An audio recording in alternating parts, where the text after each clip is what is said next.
नमस्कार साथियों, मैं सीमा गुप्ता आज आप सभी के बीच भारत के भूगोल से संबंधित टेस्ट सीरीज को लाई हूँ। और यह टेस्ट सीरीज समीक्षा अधिकारी, सहायक समीक्षा अधिकारी प्रारंभिक परीक्षा के लिए अत्यंत ही उपयोगी है। साथियों, आज की इस टॉपिक में अर्थात इस टॉपिक वाइज टेस्ट सीरीज में भाषाएं, अफवाह तंत्र, गंगा, ब्रह्मपुत्र, दक्षिण भारत की नदियाँ तथा अन्य नदियों के साथ साथ नदियों के किनारे बसे शहर, द्वीप समूह, प्रजातियाँ, जनजातियाँ, प्रपात और झील से संबंधित वे 12 क्वेश्चन आज लाए गए हैं, जो कि आप सभी के परीक्षा के दृष्टिगत अत्यंत ही महत्वपूर्ण है। तो आइए जानते हैं आज वे 12 प्रश्न कौन से हैं, जिनके माध्यम से आप इस समस्त टॉपिक पर बेहतर पकड़ को मजबूत करेंगे। पहला क्वेश्चन आप सभी के सामने, सूची 1 तथा सूची 2 को सुमेलित कीजिए तथा सूचियों के नीचे दिए गए कूट से सही उत्तर चुनिए। सूची 1 में जनजातियों के बारे में बताया गया है, सूची 2 में निवास स्थल, और इसके लिए 4 विकल्प बताए गए हैं।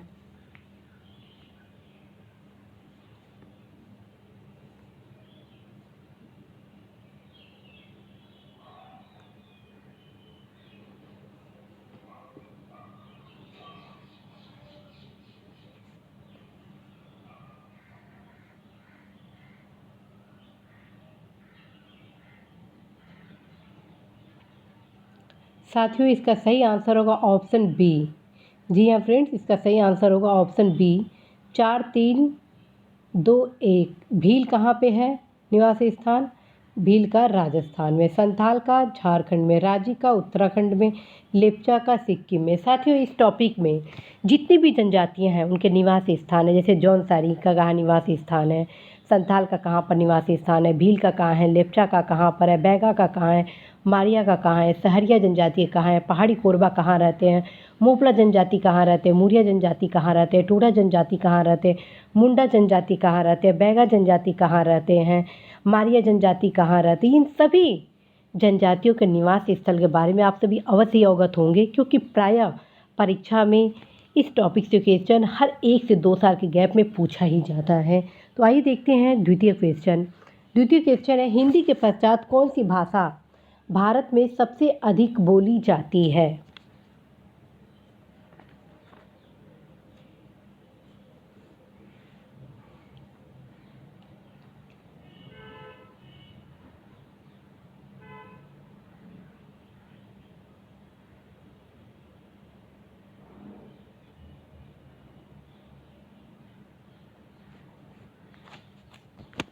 साथियों, इसका सही आंसर होगा ऑप्शन ए, बंगाली। सबसे ज़्यादा भाषा कौन सी भारत में बोली जाती है? हिंदी, उसके बाद बंगाली। तृतीय स्थान पे कौन सी आते हैं? तो तेलुगु, और चतुर्थ पर मराठी, और 5वें पे तमिल। तो साथियों, इस प्रकार से आप भाषा से संबंधित क्रम को याद करेंगे, साथ में कौन सी भाषा किस भाषा समूह में आते हैं इसको भी आप अवश्य ध्यान में रखेंगे। जैसे आप देखेंगे कि भारत यूरोपीय समूह के अंतर्गत इंडो आर्यन में असमिया, बंगाली, भीली, बिष्णुपुरिया, डोगरी, गुजराती, हलाबी, हिंदी, कश्मीरी, खानदेशी, कोंकणी, मैथिली, मराठी, उड़िया, पंजाबी, संस्कृत, सीना, सिंधु, उर्दू, नेपाली, कुल लगभग 21 भाषाएं इंडो आर्यन में आती हैं, जो कि भारत यूरोपीय भाषाएं हैं। और ये परीक्षा में इस प्रकार के क्वेश्चन पूछे जाते हैं, तो इस टाइप से भी क्वेश्चन आप इस टॉपिक से ज़रूर याद करेंगे।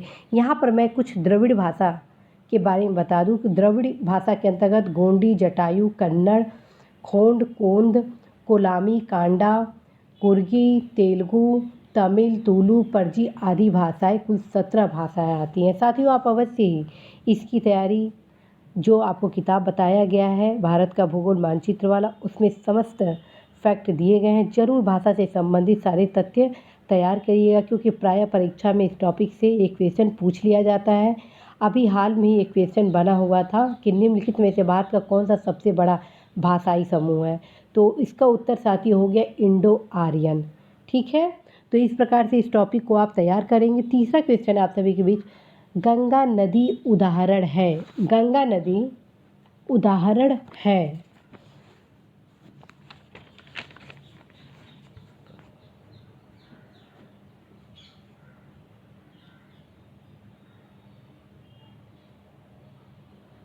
साथियों, इसका उत्तर होगा ऑप्शन ए पूर्ववर्ती अफवाह। क्यों? क्योंकि गंगा नदी कहाँ की नदी है? हिमालय की, और हिमालय की नदियाँ पूर्ववर्ती अफवाह के उदाहरण हैं। ये हिमालय के उत्थान के क्रम में निरंतर अपर्दन कार्य करती रही हैं, अतः इनकी द्वारा गार्ज, महाखंड आदि का निर्माण किया जाता रहा है। इस प्रकार की नदियों में सिंधु, सतलज, गंगा और ब्रह्मपुत्र है। तो इस प्रकार से साथियों इसका आंसर क्या हो गया? ऑप्शन ए पूर्ववर्तीय अफवाह। और ये भी ध्यान रखें, गंगा नदी से तमाम प्रकार के प्रश्न पूछे जाएंगे, क्योंकि गंगा नदी तंत्र से संबंधित कई प्रकार के क्वेश्चन पूछे जाते हैं। क्वेश्चन आएगा कि बांग्लादेश में गंगा नदी को किस नाम से पुकारा जाता है? तो उत्तर हो जाएगा पद्मा। क्वेश्चन आ जाएगा बांग्लादेश में प्रवेश करने के बाद गंगा नदी को निम्नलिखित में से किस नाम से जाना जाता है? तो उत्तर हो गया इसमें भी पद्मा ही हो जाएगा। क्वेश्चन आ जाएगा बांग्लादेश में प्रवेशापरांत गंगा नदी को पद्मा कहा जाता है, उसके पूर्व क्या कहा जाता है? क्वेश्चन आ जाएगा सुंदरबन डेल्टा का निर्माण करने वाली नदियाँ कौन सी हैं? तो गंगा और ब्रह्मपुत्र हो गई। क्वेश्चन आ जाएगा गंगा की जलोढ़ मृदा की गहराई भूमि सतह के नीचे लगभग कितना है? क्वेश्चन ये भी आ सकता है कि कुछ स्थल आ जाएंगे और नदियों के संगम के बारे में सुमेलित करने के लिए आ सकता है। क्वेश्चन आ जाएगा भारत की सबसे बड़ी वह नदी कौन सी है? तो गंगा है। इस प्रकार से आप सभी इस टॉपिक से क्वेश्चन जरूर तैयार करेंगे। साथियों नेक्स्ट क्वेश्चन आप सभी के समक्ष, निम्नलिखित स्थानों में से कहाँ पर भागीरथी एवं अलकनंदा नदियाँ मिलती हैं?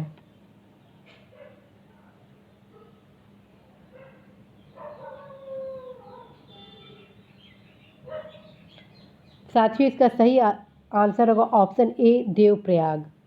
ठीक, इसका सही आंसर होगा ऑप्शन ए देवप्रयाग।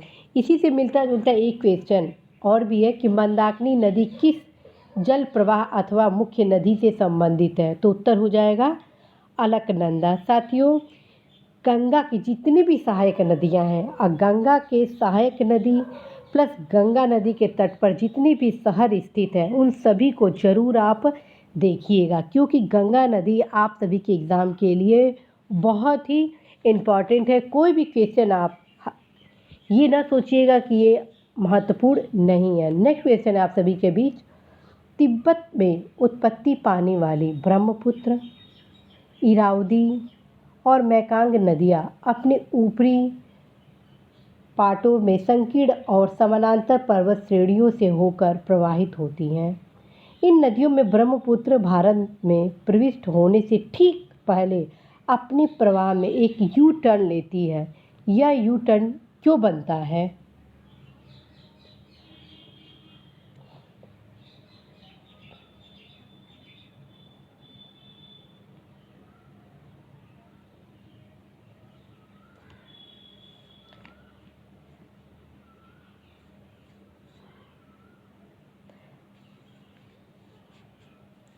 साथियों इसका सही आंसर होगा ऑप्शन बी। क्यों? ऑप्शन बी इसलिए होगा कि जब यह यू टर्न लेती है तो हिमालय के अक्षांशीय नमन के कारण यह यू टर्न ले लेती है, तो इसलिए ऑप्शन बी हो जाएगा भूवैज्ञानिकी तरूण हिमालय के अक्षांशीय नमन के कारण। अब आते हैं नेक्स्ट क्वेश्चन, कथन और कारण। पश्चिमी घाट की नदियाँ डेल्टा का निर्माण नहीं करती हैं, वे छोटे मार्ग से तीव्र गति से कड़ी चट्टानों के ऊपर से प्रवाहित होती हैं।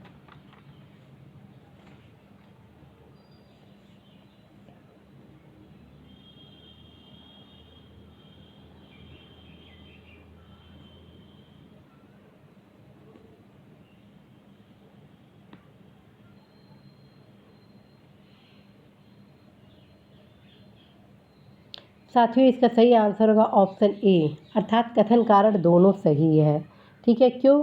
आप देखिए, पश्चिमी घाट की नदियाँ डेल्टा का निर्माण नहीं करती हैं क्योंकि वे छोटे मार्ग से तीव्र गति से कड़ी चट्टानों के ऊपर से प्रवाहित होती हैं। प्रायद्वीपीय भारत की जो प्रमुख नदियों का उद्गम है साथियों पश्चिमी घाट से ही होता है, और पश्चिमी घाट से निकलकर पूर्व की ओर प्रवाहित होने वाली नदियाँ लंबे मार्ग का अनुसरण करती हैं तथा डेल्टा का निर्माण भी करती हैं। पश्चिमी घाट से निकलकर पश्चिम की ओर प्रवाहित होने वाली नदियाँ कठोर चट्टानों से होकर प्रवाहित होती है तथा छोटे मार्ग का अनुसरण करती हैं। ये नदियाँ इसी कारण डेल्टा का निर्माण नहीं कर पाती, अतः कथन कारण दोनों इसके सत्य हैं। नेक्स्ट क्वेश्चन है, संकोच नदी किसकी सीमा बनाती है? संकोच नदी किसकी सीमा बनाती है?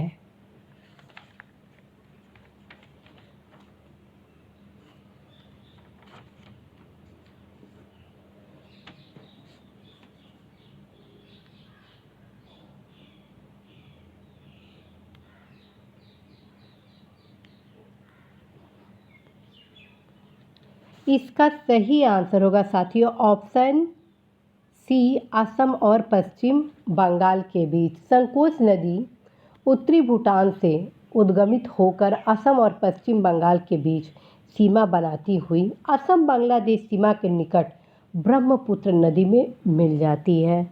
कई बार क्वेश्चन में पूछा गया है कि संकोच नदी किस नदी में मिलती है, तो ऐसी स्थिति में उत्तर हो जाएगा ब्रह्मपुत्र नदी।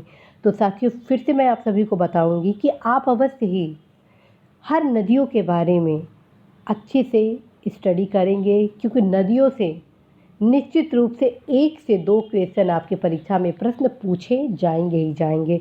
और जो प्रमुख नदियां हैं जैसे गंगा, अफवातन, ब्रह्मपुत्र, दक्षिण भारत की नदियां, इनको आप बहुत ही अच्छे से तैयार करेंगे। नेक्स्ट क्वेश्चन है, सुमेलित कीजिए। जैसा कि मैं आप सभी को इस टॉपिक में बताई हूँ कि कुछ महत्वपूर्ण जो शहर हैं उनके किनारे कौन कौन सी नदियाँ हैं, या जो नदियों के किनारे बसे शहर, तो उसी टॉपिक से रिलेटेड ये क्वेश्चन आप सभी के बीच आया है।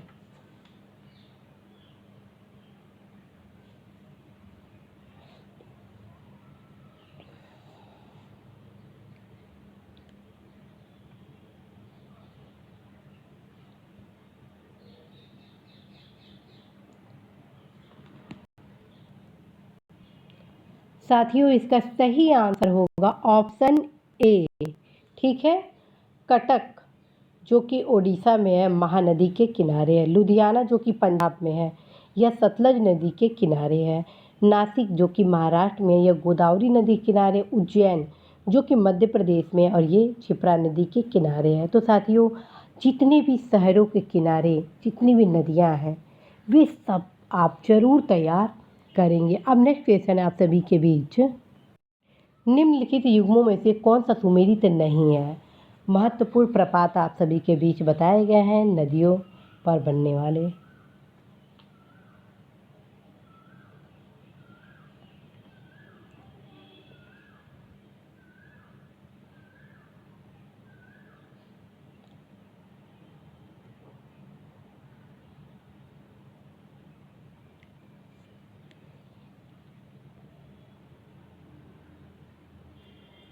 इसका सही उत्तर होगा साथियों सी, जोग प्रपात। जोग प्रपात सरावती नदी के किनारे होता है। ठीक है, जोग प्रपात कहाँ बनता है? सरावती नदी पर बनता है, न कि कृष्णा नदी पर। ठीक है, जबकि शिव समुद्रम प्रपात कहाँ बनता है? कावेरी। चुलिया प्रपात कहाँ बनता है? चंबल नदी में। जोग प्रपात सरावती नदी में। धुआंधार प्रपात नर्मदा नदी। तो इस प्रकार साथियों इसका उत्तर हो जाएगा सी। नेक्स्ट क्वेश्चन है आप सभी के बीच, निम्न में से कौन सही सुमेलित है? झील और अवस्थिति।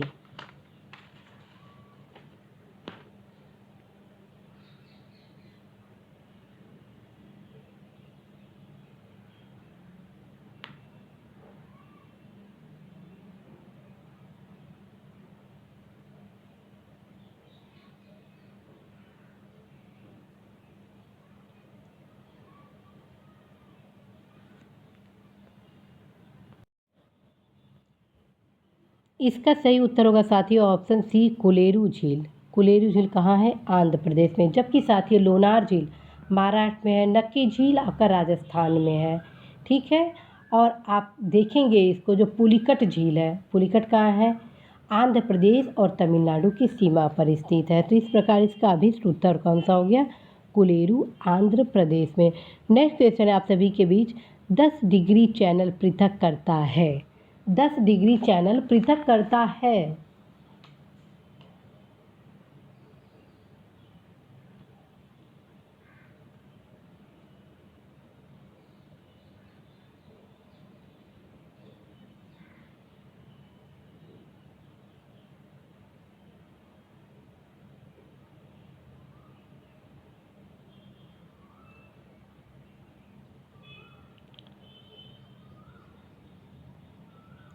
साथियों इसका सही आंसर होगा ऑप्शन ए, अंडमान और निकोबार द्वीप समूह में।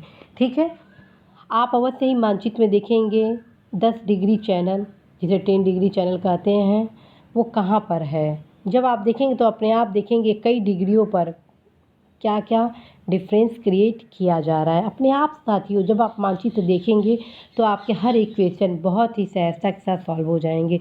इस टॉपिक से कई प्रकार से क्वेश्चन बनेंगे साथियों, जैसे अंडमान निकोबार द्वीप समूह में द्वीपों की कुल कितनी संख्या है, अंडमान व निकोबार द्वीप समूह कहाँ पर स्थित है, बैरन द्वीप कहाँ पर स्थित है। क्वेश्चन बनेगा भारत के किस द्वीप का उद्गम ज्वालामुखीय प्रकृति का है। क्वेश्चन बनेगा भारत के पश्चिमी तटीय मैदान के उत्तरी भाग को जिस अन्य नाम से जाना जाते हैं वो कौन सा नाम है। क्वेश्चन आ जाएगा लक्षद्वीप कहाँ पर स्थित है।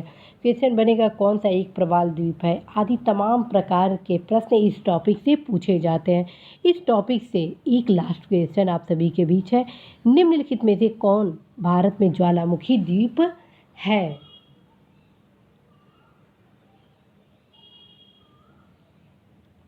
तो इसका आंसर हो जाएगा साथियों ऑप्शन डी, बैरन द्वीप।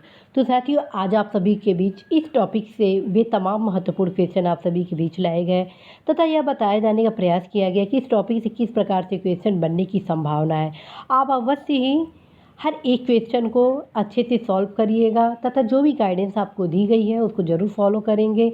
अब मानचित्र को आप अवश्य ही आज सॉल्व करेंगे।